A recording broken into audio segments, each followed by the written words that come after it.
So, welcome, dear friends. Are we ready for the next session? Yes. Yes. So, today we are doing part 3 of the goal of our life. Okay? And we will recap fast in a question answer session that what have we done in the last 2 classes. sessions. Classes. So, 1, what is our goal of our life? Happiness. Happiness. Now, to understand how to achieve happiness, how can we divide our life in? How can we divide our life in Short term, long term. Short term, long term. short term, long term? So, what we divide our life. Life goal is happiness. Happiness is divided. If you want to go is the short term, and there is a long term. So, to achieve the happiness and to keep the short term view, आज कल की खुशी को लंबे समय की खुशी के मिलाने के लिए हमने ये देखा, इजी करने के लिए हमने हमारी लाइफ को इक्वल पार्ट में बांट लिया. 5 years के इक्वल पार्ट में बांट लिया, है ना? 0 to 5, 5 to 10, and so on so forth till 60, 65, assuming that we will live for 65 years. Just for our understanding, we might live for more, but हमने 65 साल हमारी एवरेज जिंदगी, Indian average life cycle is 65 years, so we have taken that. तो हमने उसको divide कर दिया 5 years. Now what we have to look in this, we have understood कि हमें लाइफ के लॉन्ग टर्म हैप्पीनेस गोल के लिए क्या करना पड़ेगा. हमें शॉर्ट टर्म के जो हमारे ऑब्जेक्टिव्स और गोल्स हैं उनको ऑप्टिमाइज करना पड़ेगा. क्या करना पड़ेगा? ऑप्टिमाइज करना पड़ेगा. ऑप्टिमाइज करना पड़ेगा, जिससे क्या होगा कि हर पीरियड के, हर 5 year के पीरियड का जो हमारा जो कर्व ऑप्टिमाइज होगा, उस कर्व के जो बेस्ट पीरियड्स हैं उन सबको हम मिलाएंगे तो हमारा लॉन्ग टर्म भी ऑप्टिमाइज हो जाएगा. ठीक है ना? ऐसा हम इजीली हम समझ सकते हैं. हमने देखा and we understand this. But in going further what we have done is that we have understood that first 3 cycles of our life, that is till 0 to 15, much depends on our parents. And luckily because nature ने हमें भगवान हमारे parents को ऐसा बनाया है कि हमारे पेरेंट्स हमको बेस्ट ही देते हैं. तो हमारे जो शॉर्ट टर्म गोल्स हमारे पेरेंट्स पे डिपेंडेंट है, हमारे नेचर पे और पेरेंट्स पे डिपेंडेंट है, वो ऑलरेडी ऑप्टिमाइज्ड है. ठीक है? So now what we will understand is that in the third cycle we again it is an assumption. ठीक है ना? That in the third cycle midway, that is from 10 to 15 is our third cycle. ठीक है? And in the third cycle we assume, this is an assumption, that halfway, that is 12.5 years, we start getting independent. मतलब what happened is this recap? Please speak loudly. Sir, is this recap? Yeah, recap. This is now we going further from the recap. This is not the recap. Now this is today's session. Okay. So 12.5 years we assume is the time when we start getting independent. When we start not depending too much on our parents, also start getting independent from parents and nature, and start deciding what should be our short term objectives and goals. Okay? Is this clear? Yes. कि हम 12.5 साल की उम्र के बाद में हम ये डिसाइड करने लग जाते हैं कि अब जो क्वेश्चन हमने जहां छोड़ा था वो ये छोड़ा था कि अब इन ऑब्जेक्टिव को ऐसा कैसे डिसाइड करें जिससे हमारा शॉर्ट टर्म लॉन्ग टर्म जो हमारा गोल है हैप्पीनेस का, उसकी तरफ ऑप्टिमाइज हो सके. तो उसके लिए कोई ना कोई बेसिस होना पड़ेगा, कोई ना कोई उसका आधार होना पड़ेगा कि हम ऑब्जेक्टिव डिसाइड करें तो हम उसको कैसे डिसाइड करें. जैसे कि एग्जाम्पल के लिए मैं आप लोगों को बताता हूं कि अपन जब भी घर पे पेंट कराते हैं, ठीक है ना, और अपने को एक पर्टिकुलर कलर चाहिए होता है. हम जब पेंट कराते हैं और हमें एक पर्टिकुलर कलर चाहिए होता है, तो क्या होता है, कंपनी से एक शेड कार्ड आता है.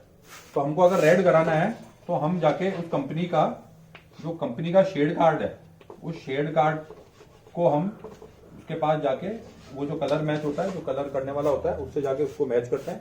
और जब देखते हैं कि हाँ ये बिल्कुल सही कलर है, तब हम उसको तो आगे करते हैं. तो कलर जो चॉइस है उसको कलर की चॉइस को फाइनल करने के लिए हमें क्या यूज करना पड़ता है, एक बेसिस यूज करना पड़ता है. वो एक शेड कार्ड होता है कि भाई जो हम कलर यूज कर रहे हैं और जो कलर होना चाहिए वो सेम है या नहीं है.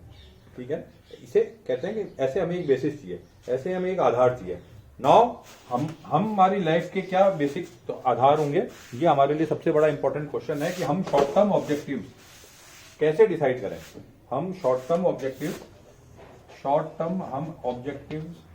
कैसे डिसाइड करें जो कि हमारे लॉन्ग टर्म ऑब्जेक्टिव की तरफ जाए, आगे लेके, ठीक है, लॉन्ग टर्म ऑब्जेक्टिव की तरफ लेके जाए, और उसके क्या बेसिस होने चाहिए, वो क्या शेड गार्ड होना चाहिए, जिससे हम अगर कोई भी एक्टिविटी करते हैं, कोई भी अपना गोल बनाते हैं, कोई भी ऑब्जेक्टिव भी करते हैं, तो वो हम उसको ये सबसे पहले डिसाइड करना जरूरी है कि वो शेड गार्ड क्या है, वो आधार क्या है, वो बेसिस ऑफ आवर लाइफ क्या है। तो now from this we turn to a very important thing to understand in our life is what normal सी बात है, तुम ऑब्वियस सी क्वेश्चन है कि भाई वो शेड गार्ड क्या है, वो बेसिस क्या है, ठीक है ना। तो अब हम बेसिस को लिस्ट आउट करते हैं।